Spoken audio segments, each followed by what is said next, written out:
오늘의 말씀을 같이 읽겠습니다. 창세기 11장 1절부터 9절입니다. 처음에 세상에는 언어가 하나뿐이었어 모두가 같은 말을 썼다. 사람들이 동쪽에서 이동하여 오다가 시날 땅 한 들판에 이르러서 거기에 자리를 잡았다. 그들은 서로 말하였다.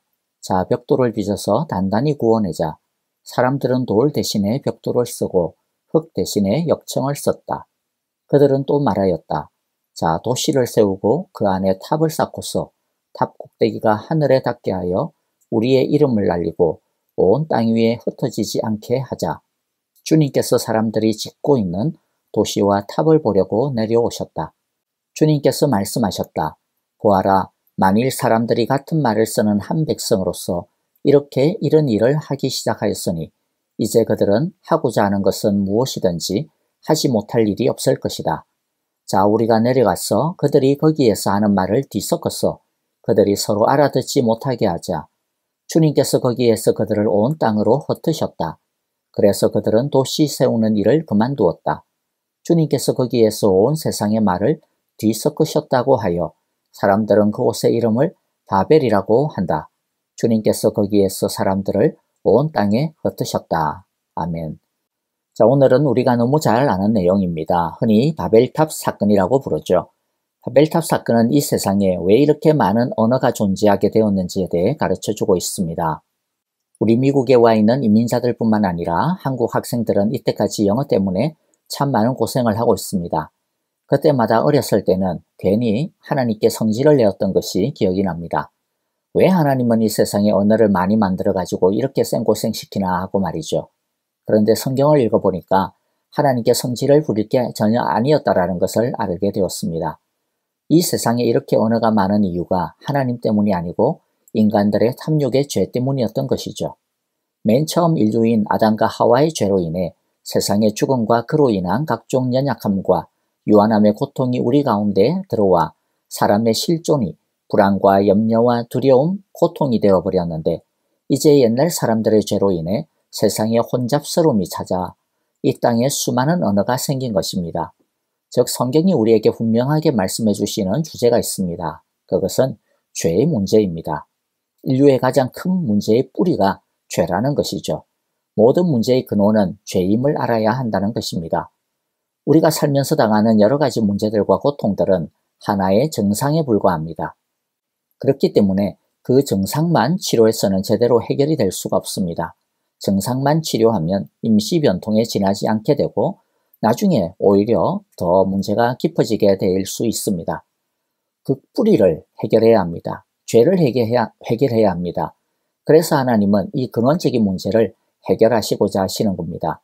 우리에게 주시는 하나님의 구원은 가난이라는 증상, 병이라고 하는 증상, 불안정함이라고 하는 증상과 같은 이 땅에 눈에 보이는 문제를 해결하는 것에 있는 것이 아니라 죄를 해결하는 것에 있습니다.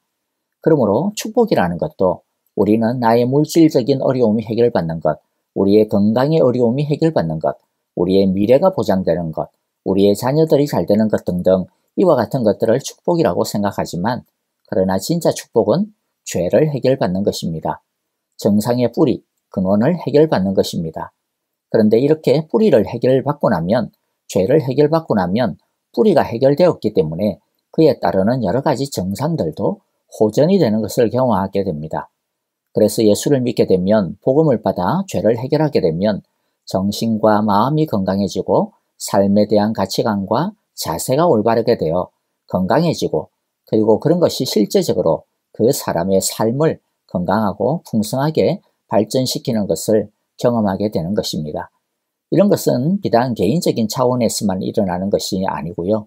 우리나라도 그렇지만 이 세상의 많은 역사들을 보면 복음이 그 땅에 들어가서 복음으로 그 땅의 사람들이 변화하면 비록 적은 소수의 사람들을 통해서라도 그 사회가 그 나라가 변화되어지는 것을 볼 수가 있습니다. 자, 오늘 서론이 좀 길었는데요. 사실 서론이자 결론이 해당됩니다. 혼란과 어지러움의 원인은 바로 인간의 탐욕, 교만, 자신을 드러내고자 하는 욕망이라고 하는 죄라는 것입니다. 이제 바벨탑 사건을 간단하게 되짚어 보도록 하겠습니다. 먼저 성경은 홍수 이후 사람들의 생활상을 간단하게 보여주고 있습니다. 1절에 보니까 처음에는 언어가 하나였다고 합니다. 그리고 2절에 보면 이들은 홍수 후 방주가 안착한 지역에서 점점 동쪽으로 이동하여 시날 평지의 자리를 잡기 시작합니다. 시날 평지는 즉 바벨론이라고 하는 곳이 있는 곳이 시날 평지가 되겠죠. 화면에 나오는 지도를 한번 참조해 주시기를 바라고요. 오늘날 이라크에 위치하고 있고 이라크의 수도인 바그다드에서 남서쪽으로 약 70km 정도 떨어져 있습니다. 참고로 이때의 바벨론을 고대 바벨론 시대라고 하고요. 나중에 이 지역을 중심으로 다시 바벨론이라고 하는 제국이 나타나는데 그것을 역사적으로는 신바벨론 제국이라고 부릅니다. 성경에서 이 나라는 아주 유명한 나라입니다. 바로 유다 왕국을 멸망시켰던 바벨론이 신바벨로니아 제국입니다. 느부갓네살 왕이라고 하는 왕이 아주 유명하죠. 그래서 바벨론이라고 하는 이름은 성경에서 나중에 하나님을 대적하는 세력을 대표하는 이름이 됩니다. 바벨탑 사건과 유다를 멸망시킨 사건의 주인공이 바로 바벨론이기 때문입니다. 다시 본문으로 돌아왔어요. 시날 평지에서 이들은 인류 문명사에 있어서 가장 획기적인 혁명적인 발명 또는 발견을 하게 되는데 그것은 바로 벽돌입니다. 이전에는 집을 지으려고 해도 재료가 마땅치 않았죠. 나무나 풀떼기는 뭐 좀 쉬운데 그러나 내구성이 영 안 좋죠. 그렇다고 석재는 아주 단단하긴 한데 가공하기도 어렵고 무겁고 그리고 또 집을 짓는 데 있어서 비용도 엄청 비쌉니다. 그런데 벽돌은 비용도 싸고 하지만 내구성도 우수하고 또 원하는 모양을 얼마든지 만들어낼 수도 있고 재료도 구하기 너무 쉬웠습니다. 그 땅의 지천으로 깔려있는 역청, 오늘날로 말하면 아스팔트입니다. 이 역청과 함께 사용하면 얼마든지 작은 벽돌로도 거대한 건축물을 지을 수 있는 혁명적인 발견이었습니다. 이 놀라운 발견을 통해 기술을 발전시킨 사람들은 거대한 도시와 높은 탑을 세우기로 결정을 하고 탑 꼭대기를 하늘까지 닿게 하자고 결정을 합니다. 그 정도로 거대한 도시와 높은 탑을 세워서 자신들의 힘과 지혜와 기술의 위대함을 선포하고 높이자는 의도로 쌓으려고 했던 것입니다. 물론 벽돌을 구워서 도시를 건설하고 사람들이 살 집을 짓는 것이 잘못된 거냐? 아닙니다. 그것이 전혀 잘못된 것은 아니고요. 오히려 하나님께서 주신 지성과 이성을 잘 활용함으로써 하나님의 기쁨이 되는 일입니다. 하나님은 우리가 아무런 문화생활도 즐기지도 않고 기술도 발전시키지도 않고 밥도 일식 삼찬만 하고 옷도 계절별로 기껏해야 한 벌 정도로만 생활하는 그런 금욕적인 생활을 해야 한다고 하시지 않습니다. 그게 경건이라고 생각하면 오해입니다. 우리는 얼마든지 집을 지을 수 있고 큰 집도 지을 수 있고 우리의 생활을 편리하게 만들 수 있습니다. 그런데 문제는 선을 넘는 것입니다. 사람들이 거대한 도시를 건설하고 높은 탑을 쌓는 이유가 무엇입니까? 필요에 의한 것을 넘어서는 것이었습니다. 하늘까지 닿게 하자. 이것은 그냥 높은 탑을 쌓는 것이 아니라 자신들이 가진 힘과 재력과 기술력을 가지고 하나님에게 닿으려고 하는 도전인 것이죠. 아담과 하와가 선악과를 따먹었던 정신, 하나님을 끌어내리고 우리가 스스로 하나님처럼 되자라고 하는 정신이 이제 바벨탑의 정신으로 다시 나타나고 있는 것입니다. 바벨탑은 벽돌을 통해 즉 자신들의 기술력과 힘을 통해 하나님을 그들의 삶에서 몰아내보려고 하는 인본주의의 큰 시도인 것입니다. 그런 의미에서 본다면 바벨탑은 오늘날 현대사회에서도 계속 높이 오히려 옛날보다도 더 정교하게 쌓아 올려지고 있습니다. 과학과 기술의 발달은 하나님을 몰아낸 지 벌써 오래되지 않았습니까? 문화와 오락을 보십시오. 하나님께서 세우신 질서를 몰아내고 사람들의 쾌락과 자유를 위해서 모든 빗장들을 다 풀어제치고 있습니다. 하나님께서 주신 지성과 창조력인데 사람들은 그것을 가지고 오히려 하나님을 몰아내고 자신들의 욕망을 하나님 자리에 세우고 있습니다. 조심스러워서 다시 말씀드리는데요. 과학과 기술, 문화와 오락이 잘못되었다라는 뜻이 아닙니다. 이런 것은 아예 없애버려야 한다. 그런 뜻도 절대로 아닙니다. 이것들도 하나님이 주신 것입니다. 다만 그것을 가지고 마땅히 하나님을 높이고 하나님께서 세우신 명령을 따라 서로 사랑하고 섬겨야 할 것을 따르지 아니하고 자신들을 높이고 자신들의 욕구와 탐욕을 위해서 잘못 사용하는 것이 죄라는 것입니다. 하나님께서 현대에게 주신 벽돌이 있다면 재물과 건강이 또 하나가 그것이 아닐까 싶습니다. 오늘날 우리는 과거와는 비교가 안 될 정도로 엄청난 경제력을 가지고 있습니다. 그런데 그 재물이 어떻게 사용하느냐에 따라 하나님을 위한 것이 될 수도 있지만 바벨탑이 될 수 있다고 하는 것을 우리는 알고 경각심을 가져야 합니다. 재물은 하나님이 우리의 삶을 윤택하게 하고 또 그것을 가지고 하나님의 교회를 세우고 다른 사람을 섬기라고 주신 것인데, 재물이 목적이 되어버린다면, 재물이 오직 자신의 욕구와 유익을 위해서만 사용되어진다면 하나님께서 풍성하게 주신 재물을 바벨탑을 쌓는데 사용하고 있는 것과 같은 것입니다. 우리의 건강과 시간도 마찬가지입니다. 우리의 건강을 나를 위한 바벨탑을 쌓는데 온통 쏟아부어서는 안 됩니다. 우리의 건강과 힘과 시간을 하나님을 위해 드려야 할 것입니다. 주님은 경고하셨습니다. 바벨과 하나님을 겸하여 동시에 섬길 수 없다라고 말이죠. 자, 다시 본문을 보면요. 사람들의 이러한 교만에 대해 하나님은 이들의 공사 현장에 친히 강림하십니다. 이것도 참 재미있는 표현이고 굉장히 의미심장한 장면입니다. 하나님이 하늘에서 뭘 못 보기 때문에 이 땅에 내려오셔야 했을까요? 그것은 아니고요. 이것의 의미는 하나님께서 우리의 삶에 개입하고 계신다라고 하는 것을 보여주는 것입니다. 사람들은 하나님의 방문을 그러나 아무도 몰랐습니다. 하늘에서 벼락이 떨어지는 것도 아니고 땅이 갈라지는 것도 아니니까 말이죠. 그래서 사람들이 더 겁이 없어져서 더 기고만장하여 자기 마음대로 행합니다. 그러나 하나님은 조용히 그곳에 오셔서 의논하셨습니다. 하나님은 절대로 멀리 떨어져서 우리와는 상관없이 또 우리를 방관하시는 분이 아니십니다. 우리가 느끼지 못해서 그렇지 하나님은 우리 가운데 일하고 계신다라는 것을 알아야 합니다. 하나님은 우리의 의논과 심중의 계획을 들여다보고 계십니다. 하나님은 지금 우리가 쌓아 올리고 있는 우리들의 일들을 평가하고 계신다라고 하는 것을 절대로 망각해서는 안 됩니다. 하나님의 찾아오심은 우리에게 위로가 되기도 합니다. 우리가 혼자가 아니라는 것이죠. 하나님은 우리와 함께 하신다라고 하는 위로가 됩니다. 우리의 기도를 들으시고 우리의 연약함을 아시고 우리의 간구를 들으신다라는 위로가 됩니다. 우리가 하나님의 도움을 구할 때 하나님께서 우리와 일하신다라고 하는 위로가 됩니다. 중요한 것이 무엇입니까? 중요한 것은요, 우리가 하나님의 방문을 어떤 방문이 되게 할 것이냐, 그것에 달려있다라는 겁니다. 하나님의 방문이 바벨과 소돔과 고모라의 방문과 같은 심판의 방문이 되게 해서는 안 될 것입니다. 반대로 아브라함을 찾아와 주신 위로와 소망과 은혜의 방문이 되게 해야 할 것입니다. 하나님께서는 바벨의 사건에 대한 대책을 이제 마련하십니다. 그 대책이 무엇입니까? 그것은 사람들을 흩어버리는 것입니다. 언어를 혼잡하게 하여 사람들을 나누어 버리는 것입니다. 그래서 바벨이라고 하는 이름이 붙습니다. 바벨은 혼잡이라고 하는 뜻이 되거든요. 그런데 여러분, 이것이 심판만은 아니라는 것을 우리는 또 알아야 합니다. 도리어 이것은요, 하나님의 은혜의 기회의 제공이기도 했습니다.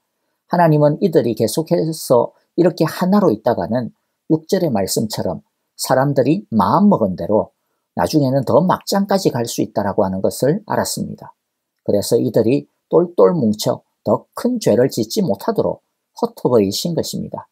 어떻게 보면 인간들의 악으로 인간들의 악을 견제하도록 하신 것이죠.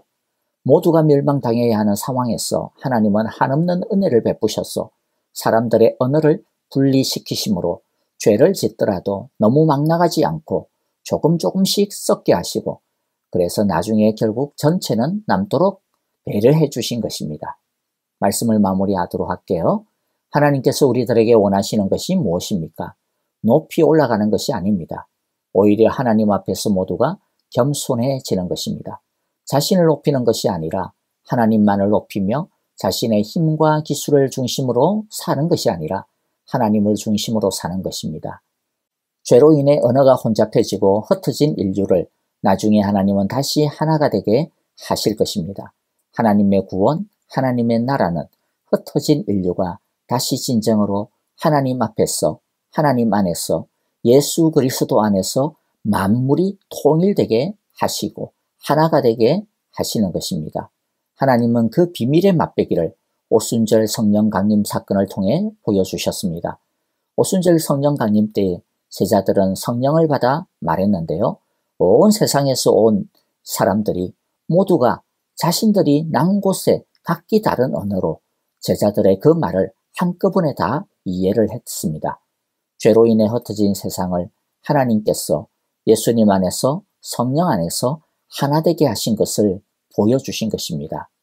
그러므로 오늘 이 시간 우리 함께 기도할 때 주님의 영으로 깨어진 우리들의 마음이 다 하나가 되게 하소서.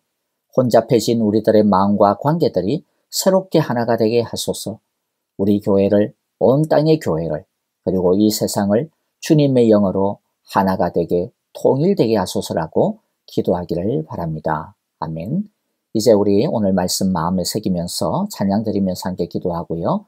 또 우리 성도님들을 위해서 계속 같이 기도하는 제목이 있죠. 아프신 성도님들에게 치유의 은혜를, 연로하신 분들, 양로원에 계신 우리 어르신들에게 하늘의 평화와 또 위로를 허락하여 주소서, 소망을 주소서라고 기도해 주시고요. 선교사님들을 위하여 우리 함께 기도합니다. 여러분들 주님께서 모든 필요를 채워주소서라고 기도해 주시고, 우크라이나의 평화를 위해서 또 난민과 소망을 위하여 수고하시는 특별히 전만규 선교사님, 김미정 선교사님 위해서 기도해 주실 때 우리 선교사님들의 건강이 아주 안 좋으신데요. 여러분들 건강을 위해서 좀 더 특별히 기도해 주시면 고맙겠습니다. 자, 이제 우리 함께 찬양 드리면서 기도하겠습니다. 주인 삼은 모든 것 내려놓고 내 주 되신 주 앞에 나가 내가 사랑했던 모든 것 내려놓고 주님만 사랑해. 내가 주인 삼은 모든 것 내려놓고 내 주 되신 주 앞에 나가 내가 사랑했던 모든 것 내려놓고 주님만 사랑해. 주 사랑 거친 풍랑에도 깊은 바다처럼 나를 잠잠케 해. 주 사랑 내 영혼의 반석 그 사랑 위에 서리.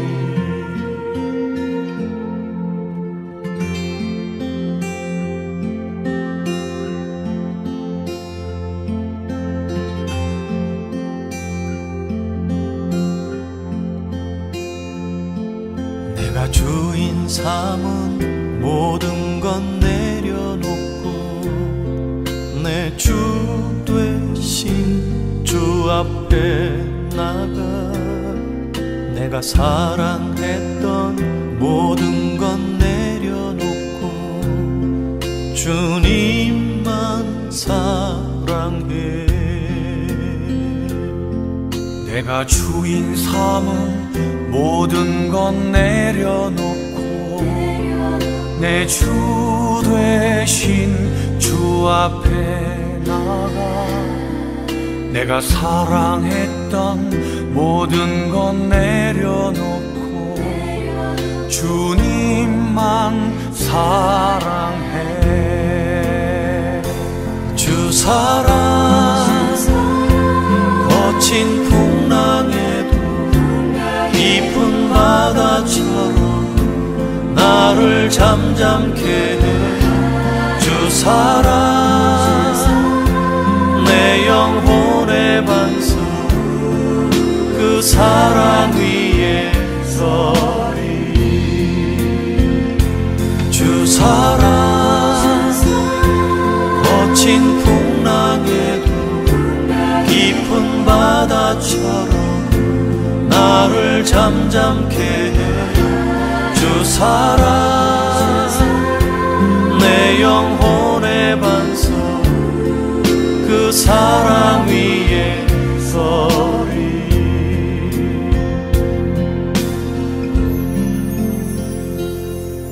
내가 주인 삼은 모든 것 내려놓고 내 주 되신 주 앞에 나가 내가 사랑했던 모든 건 내려놓고 주님만 사랑해. 내가 사랑했던 모든 건 내려놓고 주님만 사랑해. 주님만 사랑해.